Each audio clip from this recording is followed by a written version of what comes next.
আমাকে বন্দি রেখে তোরা ঠিক কাম করস নাই, বুঝলি? এখান থেকে বের হওয়ার ফর্মুলা আমার কাছে আছে। এই নাও চান্দু মশাই, তোমার জন্য এই গিফটটা আমি দিলাম। এখন দেখো কেমন লাগে।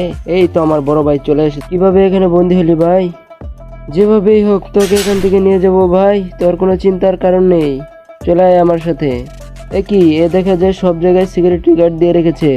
কোনো ব্যাপার না, ও আমার রোবট বন্ধু, তুমি এই ফুলটা নেও। থ্যাংক ইউ ফুলটা দেওয়ার জন্য। থ্যাংক ইউ মারাই, এবার দেখো কেমন লাগে। চলে আসেন ভাবি। এই তো এবার যাওয়া যাক। কি এ আবার কি ধরনের ঝামেলা? কোনো ব্যাপার না, এর সংযোগ বিচ্ছিন্ন করে দিলে আমাদের ফোকাস করতে পারবে না। এই তো এই হোল্ডারটা খুলে দেই, আমরা নিরাপদে বাড়ি যেতে পারবো। এই তো এই হোলটিতে তোমরা দুজন লাফ দাও, আমি আসছি। এই তো দেখো এরা দলবল নিয়ে চলে এসেছে, এদের সাথে মোকাবেলা করতে হবে আমার। কি এ দেখা যায়। পরের পার্টি দেখতে চাইলে ভিডিওতে একটি লাইক করুন এবং চ্যানেলটি সাবস্ক্রাইব